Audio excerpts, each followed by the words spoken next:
اللہ کے پاک نام سے اپنے آج کے سبق کا آغاز کرتے ہیں۔ پارہ نمبر 2 ہے سورہ البقرہ اور آیت نمبر 153۔ ارشاد باری تعالیٰ ہے، یا ایہا الذین آمنوا استعینوا بالصبر والصلاۃ ان اللہ مع الصابرین۔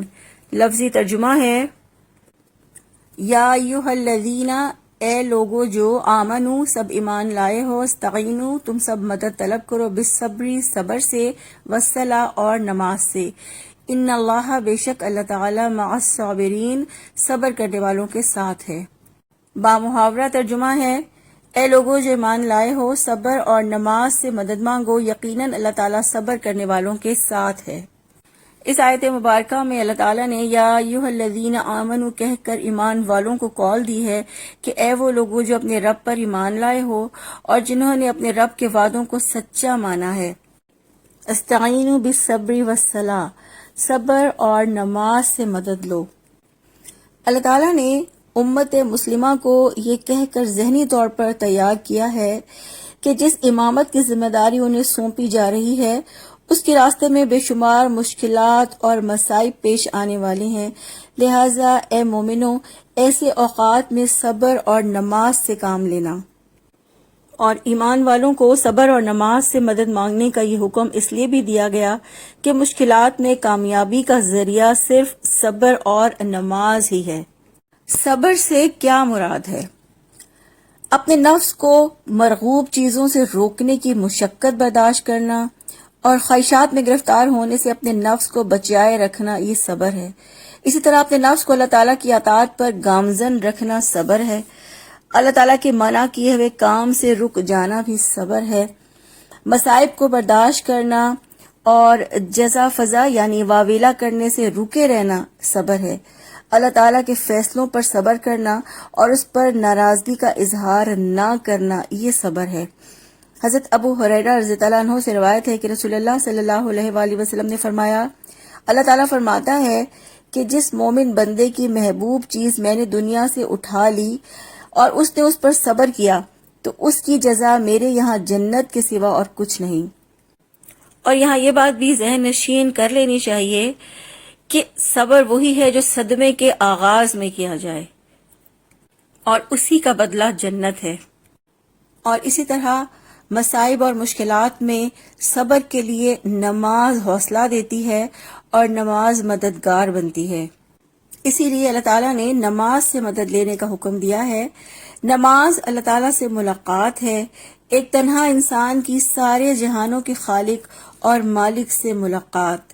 نماز تھکے ہوئے انسان کے لیے ایک خوشگوار احساس ہے۔ نماز وہ عبادت ہے جس سے انسان سکون پاتا ہے۔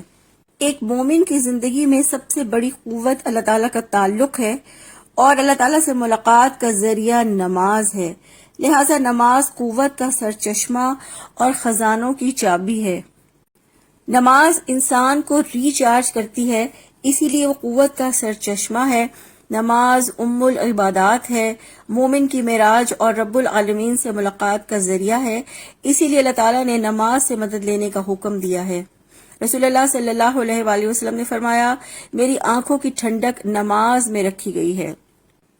اللہ تعالیٰ نے نماز سے مدد لینے کا حکم دیا ہے کیونکہ وہ دین کا ستون اور رب سے رابطے کا ذریعہ ہے، اور وہ نماز مومن کی مددگار ہوتی ہے جو کامل ہو، یعنی جس میں ارکان، آداب، شرائط اور سنتیں جمع ہوں، جس میں دل کی حاضری ہو۔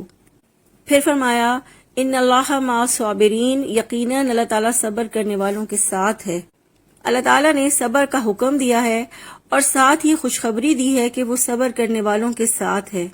اور اللہ تعالیٰ صبر کرنے والوں کا ساتھ ایسے دیتا ہے کہ دنیا میں صبر کرنے والوں کی مدد کرتا ہے، جو اس کے راستے پہ چلنا چاہتا ہے اسے چلنے کی توفیق دیتا ہے۔ صبر کی وجہ سے اللہ تعالیٰ معاملات میں آسانیاں پیدا فرما دیتا ہے۔ اللہ تعالیٰ آخرت میں صبر کا بہترین بدلہ عطا فرماتا ہے۔ امام زین العابدین فرماتے ہیں، قیامت کے دن ایک منادی ندا کرے گا کہ صبر کرنے والے کہاں ہیں، اٹھیں اور بغیر حساب کتاب کے جنت چلے جائیں۔ کچھ لوگ اٹھ کھڑے ہوں گے اور جنت کی طرف بڑھیں گے۔ فرشتے انہیں دیکھنے پر پوچھیں گے کہ کہاں جا رہے ہو؟ وہ کہیں گے جنت میں۔ فرشتے کہیں گے کہ ابھی تو حساب بھی نہیں ہوا۔ وہ لوگ کہیں گے کہ ہاں، حساب سے پہلے۔ وہ پوچھیں گے آخر آپ لوگ کون ہیں؟ تو لوگ جواب دیں گے ہم صابر لوگ ہیں۔ فرشتے پوچھیں گے تمہارا صبر کیسا تھا؟ وہ کہیں گے ہم اللہ تعالیٰ کی فرما برداری کرتے رہے اور اس کی نافرمانی سے بچتے رہے، مرتے دم تک اس پر صبر کیا اور جمے رہے۔ فرشتے کہیں گے پھر تو ٹھیک ہے، بے شک تمہارا یہی بدلہ ہے اور تم اسی لائق ہو، جاؤ جنت میں مزے کرو، اچھے کام والوں کا اچھا ہی انجام ہے۔ اور پھر یوں دنیا میں صبر کرنے والے بغیر حساب کتاب کے جنت میں داخل کیے جائیں گے۔ آیت نمبر 154 ہے وَلَا تَقُولُوا لِمَن يُقْتَلُ فِي سَبِيلِ اللَّهِ أَمْوَاتٌ بَلْ أَحْيَاءٌ وَلَكِن لَا تَشْعُرُونَ۔ لفظی ترجمہ ہے وَلَا تَقُولُوا اور تم سب مت کہو لمن یقتل ان کو جو قتل کیے جائیں فی سبیل اللہ اللہ کی راہ میں اموات کہ وہ مردہ ہیں، بلکہ احیاء وہ زندہ ہیں، ولیکن اور لیکن لا تشعرون تم سب شعور نہیں رکھتے۔ با محاورہ ترجمہ ہے اور جو اللہ کی راہ میں مارے جائیں تم انہیں مردہ نہ کہو بلکہ وہ زندہ ہیں لیکن تم شعور نہیں رکھتے۔ اس آیت کا شان نزول ہے کہ غزوہ بدر میں 14 مسلمان شہید ہوئے تھے، تو جب لوگ ان کے بارے میں یہ کہتے کہ فلاں شخص مر گیا یا فلاں قتل ہو گیا تو ان شہداء کے ورثاء کو رنج ہوتا، تو اللہ تعالیٰ نے ان کو اس رنجیدگی سے روکنے کے لیے یہ آیات نازل فرمائیں کہ مسلمانوں کے شہداء کو مردہ نہ کہو۔ فرمایا وَلَا تَقُولُوا لِمَن يُقْتَلُ فِي سَبِيلِ اللَّهِ أَمْوَاتٌ اور جو لوگ اللہ تعالیٰ کی راہ میں قتل کیے جائیں تم انہیں مردہ نہ کہو، بل احیاء بلکہ وہ زندہ ہیں۔ انسان اپنی من پسند چیز اس وقت چھوڑتا ہے جب اس سے زیادہ محبوب چیز اسے حاصل ہو، تو زندگی سے سب کو محبت ہوتی ہے، لیکن اگر یہی زندگی اللہ کے راستے میں تمام ہو جائے تو اس سے زیادہ محبوب چیز کوئی نہیں۔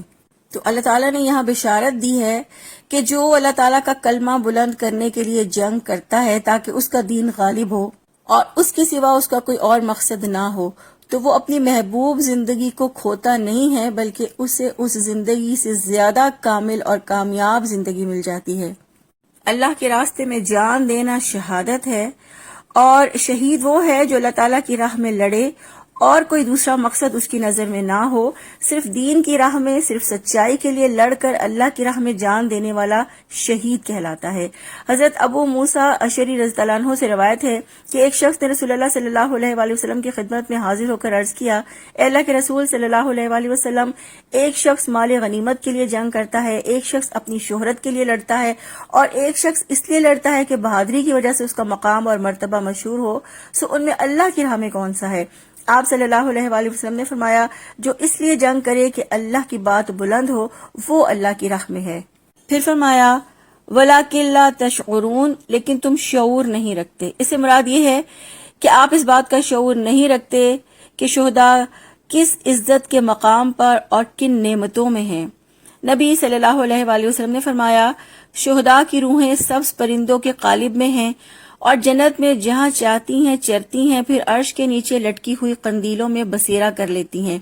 اللہ تعالیٰ نے انہیں جھانک کر دیکھا اور پوچھا اب تم کیا چاہتی ہو؟ انہوں نے جواب دیا اے اللہ تو نے ہمیں وہ دے رکھا ہے جو کسی کو نہیں دیا، پھر ہمیں کس چیز کی ضرورت ہوگی؟ ان سے پھر یہی سوال ہوا۔ جب انہوں نے دیکھا کہ اب ہمیں کوئی جواب دینا ہی ہوگا تو کہا اللہ تعالیٰ ہم چاہتے ہیں کہ آپ ہمیں دوبارہ دنیا میں بھیج دیں، ہم آپ کی راہ میں جنگ کریں، پھر شہید ہو کر آپ کے پاس آئیں اور شہادت کا دگنا درجہ پائیں۔ اللہ تعالیٰ نے فرمایا یہ نہیں ہو سکتا، یہ تو میں لکھ چکا ہوں کہ کوئی بھی مرنے کے بعد دنیا کی طرف پلٹ کر نہیں جائے گا۔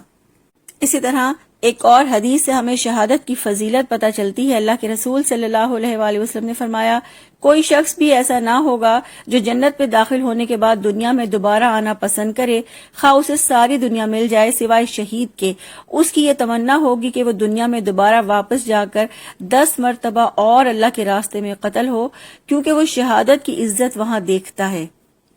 اللہ تعالیٰ سے دعا ہے اللہ تعالیٰ ہمیں ہر مشکل اور پریشانی میں صبر اور نماز سے کام لینے کی توفیق عطا فرمائیں اور اپنے پیارے نبی صلی اللہ علیہ وآلہ وسلم کے شہر میں شہادت کی موت نصیب فرمائیں۔ سبحانک اللہم و بحمدک نشہد ان لا الہ الا انت نستغفرک و نتوب الیک۔ السلام علیکم ورحمۃ اللہ وبرکاتہ۔